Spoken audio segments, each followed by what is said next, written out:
धर्मराज युधिष्ठिर बोले, हे भगवान, आपने माघ के कृष्ण पक्ष की षटतिला एकादशी का अत्यंत सुंदर वर्णन किया।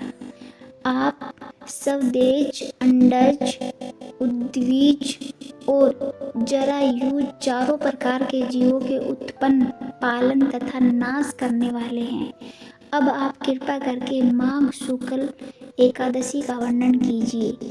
इसका क्या नाम है, इसके व्रत की क्या विधि है और इसमें कौन से देवता का पूजन किया जाता है।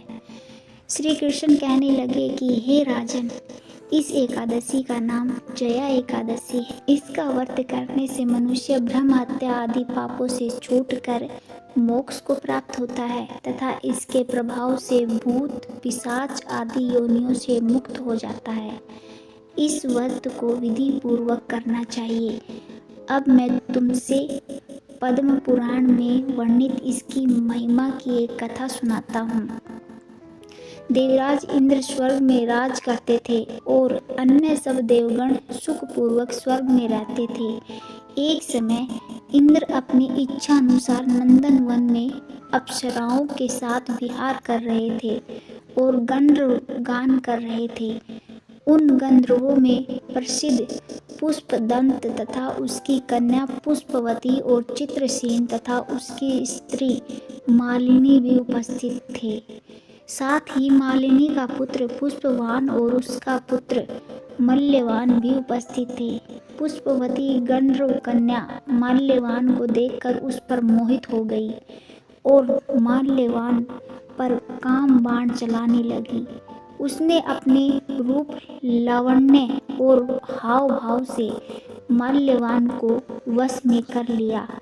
हे राजन, वह पुष्पवती अत्यंत सुंदर थी। अब वे इंद्र को प्रसन्न करने के लिए गान करने लगे, परंतु परस्पर मोहित हो जाने के कारण उनका चित्त भ्रमित हो गया था।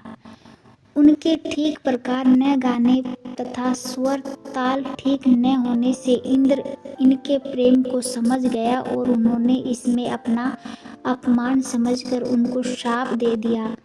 इंद्र ने कहा, हे मूर्खों, तुमने मेरी आज्ञा का उल्लंघन किया है, इसलिए तुम्हारा धिक्कार है।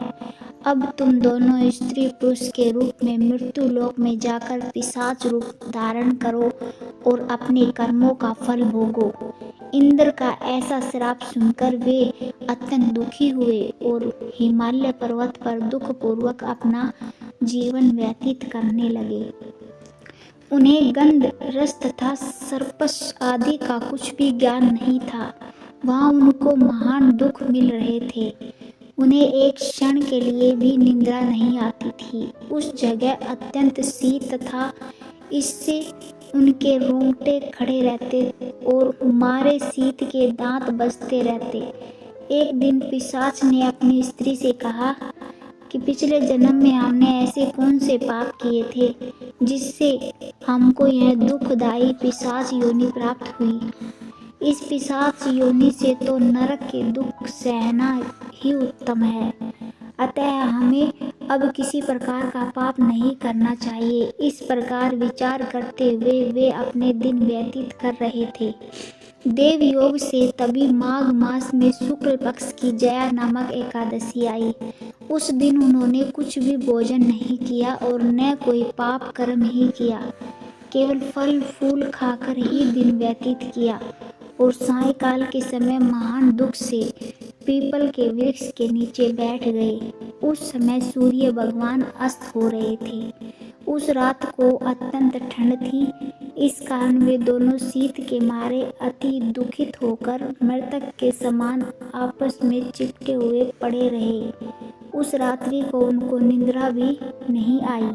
हे राजन, जया एकादशी के उपवास और रात्रि के जागरण से दूसरे दिन प्रभात होते ही उनकी पिशाच योनि छूट गई।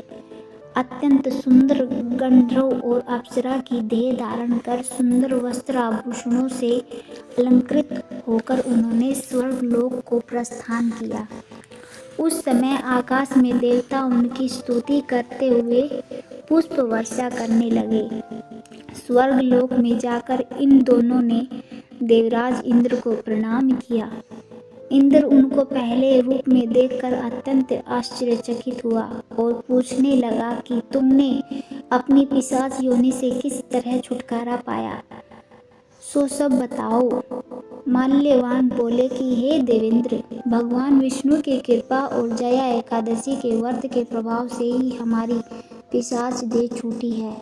तब इंद्र बोले कि हे माल्यवान, भगवान की कृपा और एकादशी का व्रत करने से न केवल तुम्हारी पिशाच योनि छूट गई, वरन हम लोगों के भी वंदनीय हो गए, क्योंकि विष्णु और शिव के भक्त हम लोगों के वंदनीय हैं।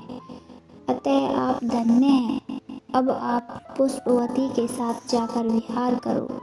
श्री कृष्ण कहने लगे कि हे राजा युधिष्ठिर, इस जया एकादशी के व्रत से बुरी योनि छूट जाती है। जिस मनुष्य ने इस एकादशी का व्रत किया है, उसने मानो सब यज्ञ, जप, दान आदि कर लिए। जो मनुष्य जया एकादशी का व्रत करते हैं, वे अवश्य ही 1000 वर्ष तक स्वर्ग में वास करते हैं। आज की इस पवित्र व्रत कथा से हम सबको ये सीखने को मिला कि श्रद्धा और भक्ति के साथ किया गया व्रत हमेशा फल प्रदान करता है। आप बोलती कहानियाँ के माध्यम से यह व्रत कथा सुन रहे थे, जहां हम धार्मिक कथाएं और प्रेरक कहानियाँ आप तक पहुंचाते हैं। अगर ये कथा आपके मन को छू गई है और आपको प्रेरणा मिली हो, तो इस वीडियो को लाइक करें और अपने अनुभव और विचार कमेंट के माध्यम से हमसे शेयर करें। अपने मित्रों और परिवार के साथ भी इसे ज़रूर शेयर करें, ताकि ये कथा उन तक भी पहुंच सके। हमारे चैनल को सब्सक्राइब करें और बेल आइकन दबाएं, ताकि आपको हमारे नई कथा और व्रत की जानकारी तुरंत मिलती रहे। धन्यवाद। भगवान की कृपा आप पर सदैव बनी रहे। मिलते हैं अगली पवित्र कथा में। तब तक श्रद्धा और भक्ति के दीप जलाते रहिए। जय श्रीमन नारायण।